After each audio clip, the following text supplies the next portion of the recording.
National Highway Area Village Council Forum nichide thaga 13 villages pra 23 May Unity Village te incident wa over condemn kurikina aro resentment dikhabole kali June 11 de sob National Highway Area Village te half day shutdown kurbo goshe puchur 6 baji pra din 12 baji tak Forum pra bhi law enforcement agency ke perpetrators ke joldi thuribole bhi demand kurise IB details abo reporter Adona lode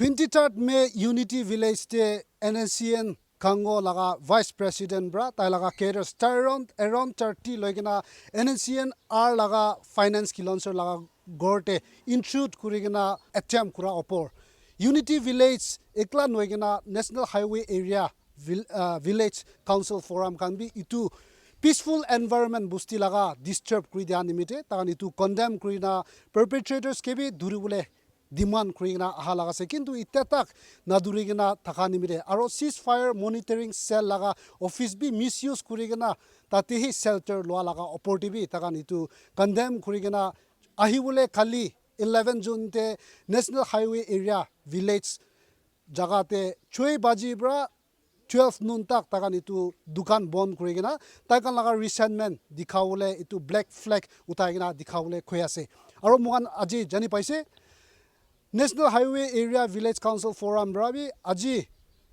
Government of India laga representative AK Mishra tai yate Nagaland te ahigna taka homoi hulibi takan itu memorandum submit kurula ase goise hulibi appointment na taka nimite takan itia rukhi ase mohan jani paise tate ekta memorandum te hoile tu ceasefire monitoring ground rules to hoile balbra implement kurula bi takan itu memorandum te likhikina ase to ahibi itia mohan press conference laga details mohan itia sailobo. We are a body comprising of 13 villages abutting the national highway, and in the last recent past, thank you for giving a good coverage to our statements, because what we feel is that the issues that we're raising now has to do with each and every Naga citizen. It's a concern of not only these 13 villages, but we believe it's the concern of all the people of Nagaland. And it's quite a coincidence that we're given to understand that the interlocutor for Naga peace talks, Mr. AK Mishra, is also here in Nagaland. He'll be here today and tomorrow, I believe. We've sought an appointment with him to submit a memorandum to him, but so far we haven't got any response from his office. So in the meantime, we will rely on you all to give good coverage to our memorandum, and for which I would like to request the secretary of our forum, Mr. Vika H. Chishi, to read out the memorandum that we've prepared.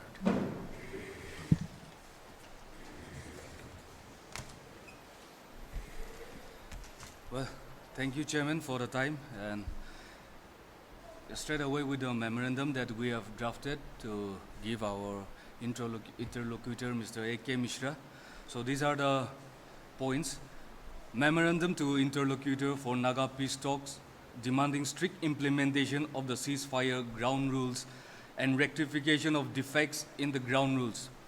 Sir, it is quite providential that you should land up in Nagaland when we, the National Highway Village Councils Forum, a body consisting of 13 villages, formed in the aftermath of the carnage created by the Nscn-Khango'S group on May 23, 2025 at Unity Village, when some 30-odd armed cadres of the faction came to the village and entered into a private compound and attempted to assassinate one of their rival functionaries. These cadres fired indiscriminately, thereby causing panic and fear psychosis in the minds of the villagers. Several cadres were identified from CCTV recording, and their names have been mentioned in the FIR. We are happy to note that on receipt of the complaint filed by the Unity Village Council with the police, the Ceasefire Monitoring Supervisory Board reacted promptly and arranged the local police along with Assam Rifles to raid the residence of the mastermind of the heinous escape. 1 Hekato Kinimi. However, he was not present in the residence since he, along with the other identified perpetrators, had taken refuge in the designated ceasefire monitoring office, where the police and the security forces could not enter because of restrictions contained in the ceasefire ground rules. We would like to mention here that this is not the first time identified criminals have taken refuge in the designated ceasefire monitoring offices of the various factions. And therefore, we would like to lay the following points to you to take up urgently so that the Naga public do not suffer any longer from the hands of some criminals posing as Naga political activists. Point number 1, that a crime be considered as a crime and the culprits punished according to the provisions of the law of the land, irrespective of whether the perpetrators are affiliated to any political outfit or not. And that the perpetrators of the dastardly act at Unity Village on May 23, 2025 be apprehended and brought to book without any further delay. Point number 2, provisions of the ceasefire ground rules be strictly implemented in letter and spirit so that cadres do not roam around in uniform and with arms or indulge in extortion, illegal taxation, kidnapping or abduction for ransom. Point number 3, we iterate that ceasefire monitoring offices of the faction should be done away with because these places have been converted into safe havens for criminals and all cadres of the factions be concentrated in their designated camps. Point number 4, and as and when identified criminals are found to be taking refuge in any places, including designated offices or camps, the security forces should be empowered to enter and apprehend lawbreakers for which the ceasefire ground rules need to be amended. Number 5, since the Naga peace talks have been concluded on October 31, 2019, as had been stated by your predecessor, Mr. R.N. Ravi, on the floor of the Nagaland Legislative Assembly, we demand that a logical conclusion be brought about without any delay so that the people of Nagaland can live normal lives like any of their fellow citizens in the rest of the country. See, we wanted to organize protest rallies and all that, but then in the heat, it'll be a bit inconvenient for the public also to gather. And also we even contemplated on closure of the national highway, but then that will inconvenience the general public. And also we didn't want to impose a closure of shops for the whole day. We just wanted to show our unhappiness, our anguish, our disappointment with the activities of all the underground factions who are harassing the public, and also the inactiveness of the government of India. So tomorrow we've called for a closure of shops and display of black flags from 6 a.m. to 12 noon. And we are also in touch with chambers of commerce all over the state, and the response we're getting now is quite encouraging. And yes, we'd like to iterate that we don't want to inconvenience or harass the traders or the consumers or the customers. So we have been requesting the other chambers of commerce to show their solidarity with us by way of displaying black flags in front of all the business establishments or shops. Now, I was saying that we are also disappointed with the government of India. Why? Because ceasefire has been signed with several factions of the Naga underground groups. And we're happy to note that there is absolute cessation of hostilities among the parties which have signed the ceasefire agreements. However, the ground reality is that the Naga public, the people of Nagaland, we're suffering in many ways more than one. What about illegal taxation? How are the traders being harassed to pay exorbitant amount of money for the trucks and the goods to enter the gates? And who is the ultimate victim? It's you and I. The traders, they won't be running their shops at a loss. They will be certainly making up the losses or the taxes paid to the underground groups from us, the consumers. Indirectly, we're paying to the underground groups. This, the government of Nagaland or the government of India is aware. But then because, like we said in the memorandum, there are certain flaws, there are certain shortcomings, defects in the ceasefire ground rules. Because the state government is not party to these ceasefire agreements. And there are gray areas in these ground rules. What we civilians perceive as law and order problem is translated by the undergrounds as Naga political issue. Law and order problem is a state subject, and the state government is absolutely capable of handling the law and order situations.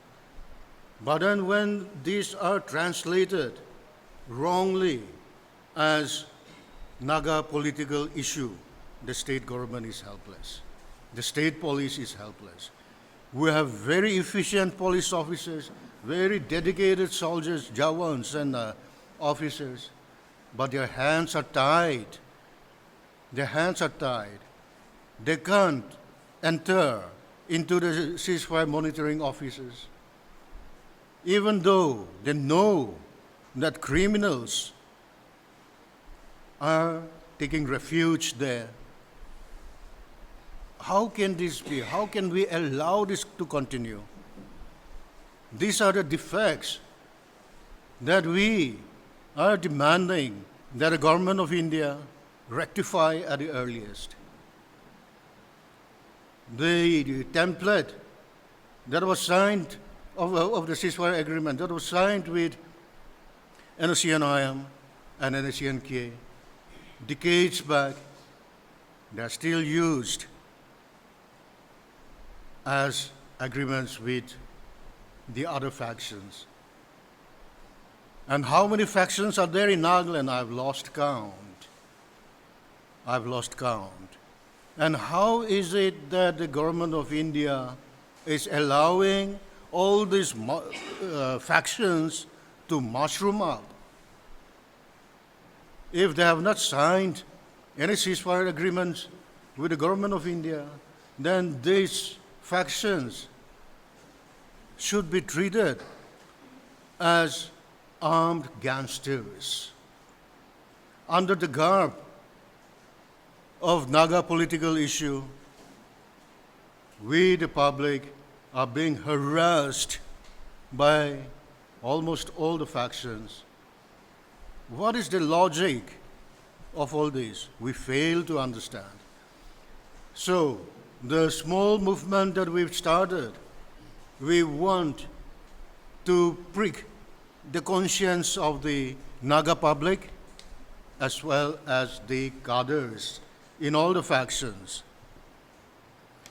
We want the cadres to realize that the Naga public has had enough of their activities, of their illegalities.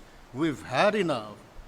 And as and when they claim that they are fighting for the cause of the Naga people, why should they torture the Naga people? This is the paradox of the Naga society today. The paradox is that those who are claiming to be fighting for us, they are making our lives miserable. We want to live a normal life like any other citizens of the country.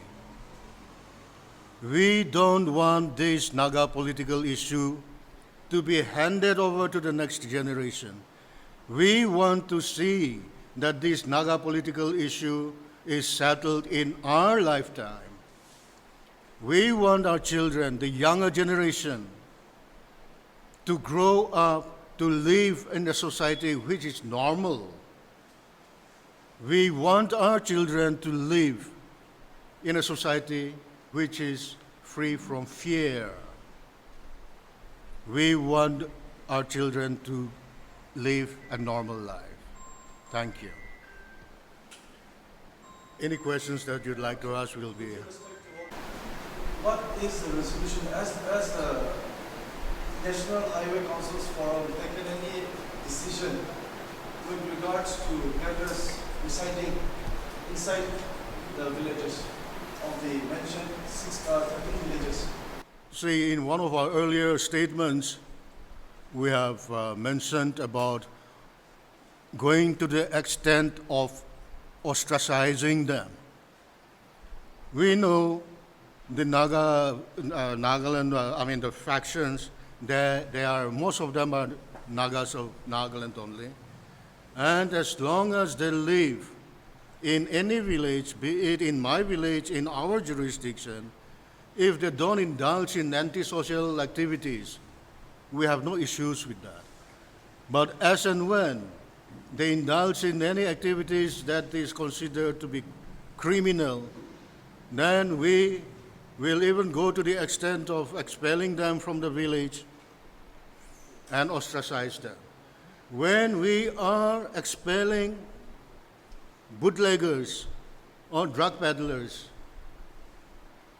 any underground group to whichever political outfit they are affiliated to, they'll be treated as criminals, lawbreakers, and the village councils will, according to the customary laws of the Nagas, will take action.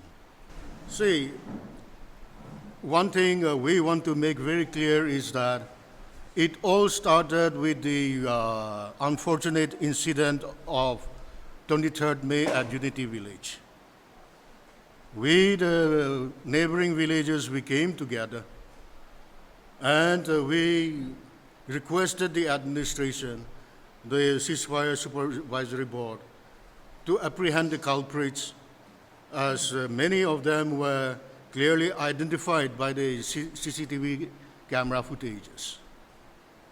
But when we realized that even though the security forces, they took prompt action in raiding the residences, and they even carried out the ceasefire monitoring office of the Nscn-Khango'S. Like I said earlier, their hands were tied. They couldn't enter the ceasefire monitoring designated office. So what we realize is that, no, it has more to do now than with the Khango group alone. It has more to do now than with 23rd May incident at Unity Village alone. There are inherent defects in the ceasefire ground rules. So, to show our resentment, to show our concern, unhappiness, we have taken this step of closure of shops. But like let me repeat, we don't want to inconvenience the traders or the customers or the public, general public. We are not stopping or blocking any vehicular movement. We are requesting the business establishments to close, to down the shutters and display a black flag. We're going for significance. The significance of a black flag, I need not elaborate. And we're hopeful, we're confident that all the shops in our area will be closed down, and more than our area, black flags will also be displayed in other parts of not only the district but in the state.